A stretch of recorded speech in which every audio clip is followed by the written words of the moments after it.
Hey, what's up everybody? True Boxing here. Thank you for coming back to Get Hit with the Truth. So today, continuing my 2022 mid-year top 10s. This is on the 200-pound cruiserweight division. And again, this is not the official top 10 for the year. This is kind of where we are right now. But the official top 10s come at the end of the year when I do all the individual videos and stuff and break down what each guy has done. I'll run through the complete top 10 here though, talking about the guys that I had that dropped out and all that stuff, and we'll go from there. So let's kick it off with the one guy that dropped out, and that is contender Mateusz Masternode. Masternode is actually the WBO's #1 contender, and he didn't do anything wrong. He was previously number 10. It was just other guys moving in that I feel are a little bit more credible. But you know, if Lawrence Okolie, the WBO champion, cannot land a legitimate, unification bout next that he really wants, or a big name like a Kovalev or Badou Jack, guys of that nature, then I think Okolie will fight the veteran Masternode in a mandatory fight, and he might be ordered to do that anyway. So we'll see what goes on, but I think there is a chance that Masternode could be getting his first ever crack at a world title, so we'll see. Now let's jump into the top 10, and we start with I have a two-way tie for 10th right now, two former champs, first of which is former two-division world champion Badou Jack. Jack previously was number 8. He dropped a couple spots. He returned in May. I believe it was his second time officially at cruiserweight, and he got a first-round knockout over an unknown fighter. And he's the WBA and WBO's #3 contender right now. Hopefully he gets something a little bit more legit heading forward, but we just got to wait and see what happens for Jack. Tied with him for 10th is Sergey Kovalev, the former light heavyweight champion, unified light heavyweight champ. He wasn't ranked coming in, but he made his official debut in the cruiserweight division in May, taking on undefeated Terrell Pulev, and he got a one-sided 10-round unanimous decision. Nothing to scream about, but given Kovalev's resume and everything, him moving up to the cruiserweight division like Badou Jack is a legitimate thing, because these guys really, on a pound-for-pound type level, have really proven themselves over the last few years. So Kovalev, I feel, deserved a shot in the top 10 for now. He's the WBC and WBO's #5 contender, and I'm hoping he can get a legitimate opponent in the second half of the year, maybe a top 10, to see where he's really at in the cruiserweight division. Number 9, dropping 2 spots from number 7, is former 2-time world title challenger Mikal Slik. Slik got a big opportunity at the end of February when he challenged Lawrence Okolie for the WBO title.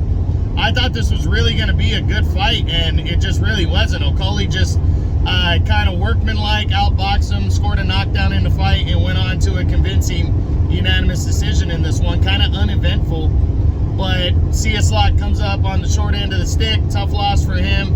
Not sure how he bounces back. He's the WBO's #12 contender. That's his highest ranking. So he did actually come back and took on Enrico Quailing, a former world title challenger, and knocked him out in the very first round. So he came back with a vengeance. I still think Slik is a legitimate contender, but just not sure after losing to Okolie when he's going to really get back in the mix. But I'm sure we're going to see him before the end of the year.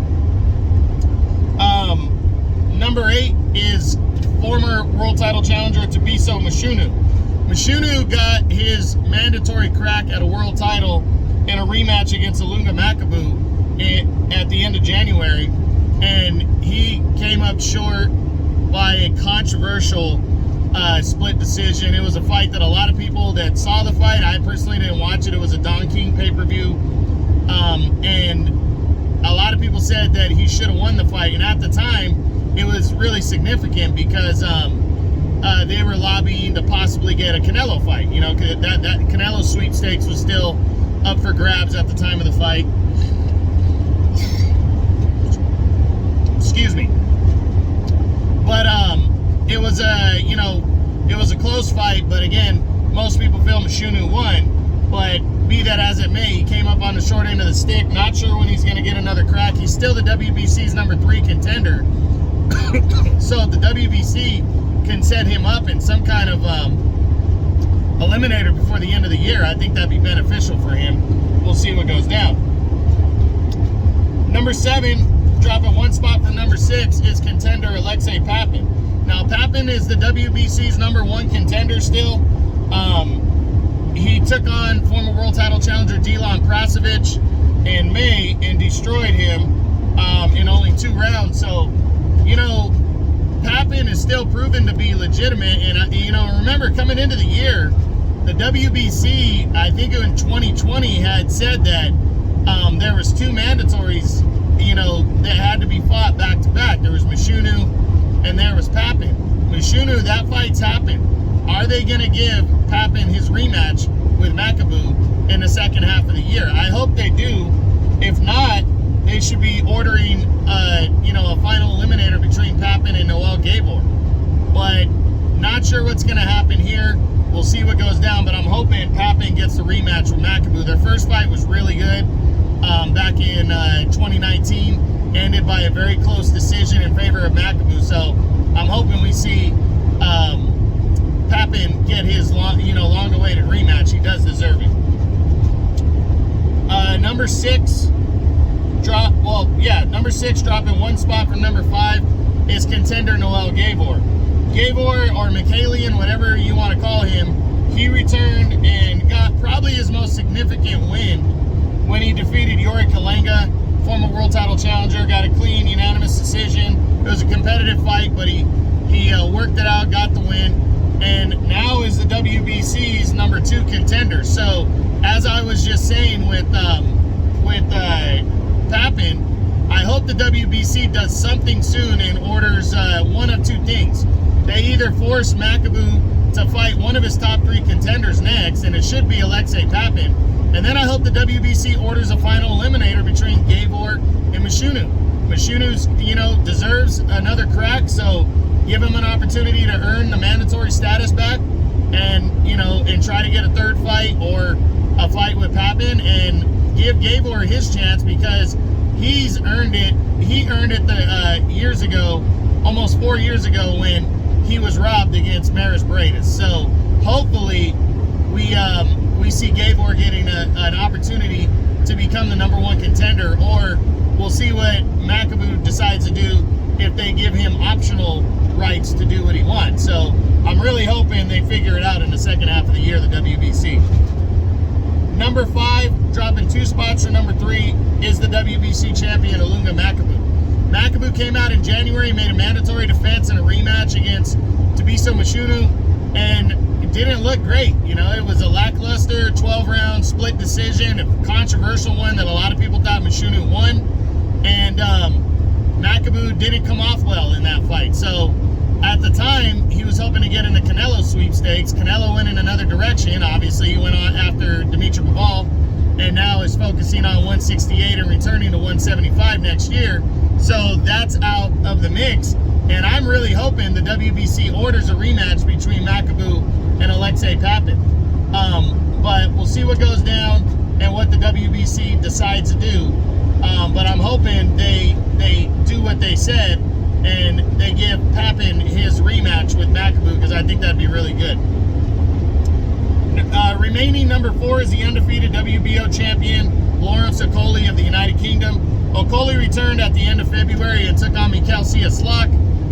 I thought it was going to be a much better fight, but Okolie just went out there and kind of got a workmanlike decision win. It wasn't anything special. You know, it was competitive, but for the most part, Okolie just outworked them and outboxed them. He got a knockdown in the fight, but it was kind of like all right, whatever. Afterwards, it wasn't anything special. Okolie walks out the winner and adds a solid name to his resume, but again, nothing to go home screaming about. So he got the win, though. He's still the champ. If he cannot land his mandatory defense next, if he cannot land a unification bout next, there were talks about Jaiopetai, the new IBF champion, did mention Okolie.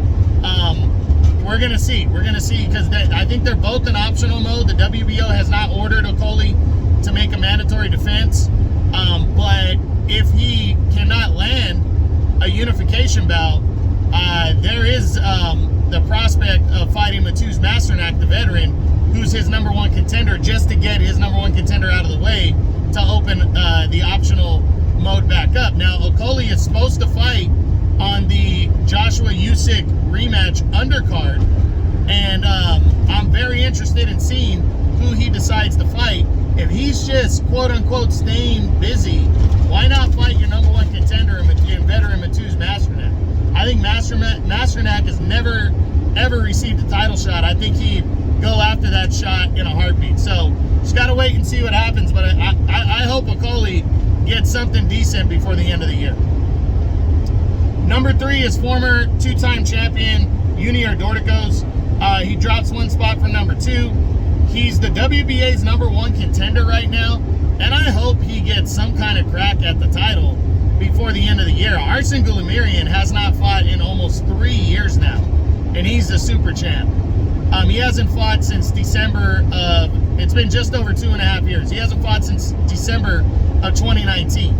And then Riyad Merhi, the interim champion, hasn't done shit. So I'm hoping, I'm hoping Dorticos gets some kind of crack against one of them in a mandatory fight, because Dorticos is entertaining, he's fun to watch, and he's got a shitload of power, and I think people want to see that WBA title around the waist of somebody who is actually going to fight. So we'll see. Hopefully we hear something soon.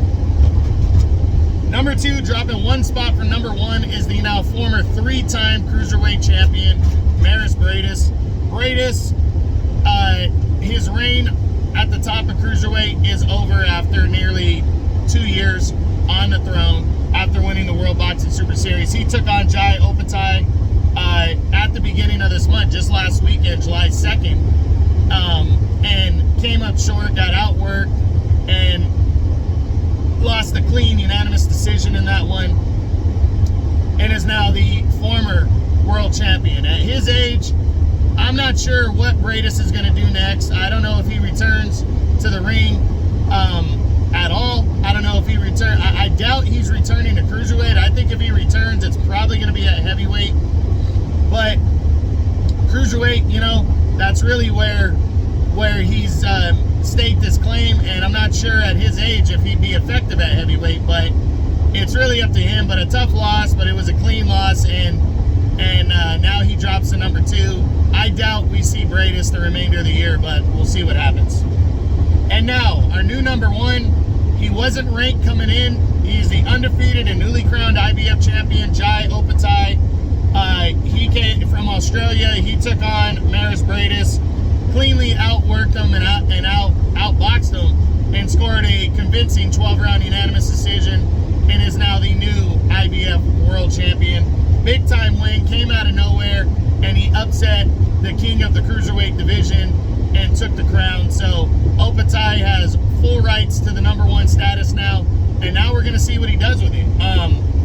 I don't believe he's going to have a mandatory dude, so he really can go anywhere with this. And I know there was talks about him and Lawrence Okolie. That would be big right now, but considering he just won the world title, they might want to build towards that fight. But if it's the only unification bout to be made, and it really stakes a claim and everything at cruiserweight now, then hey, I say my hat's off to them for attempting it. So we'll see what goes down. But that's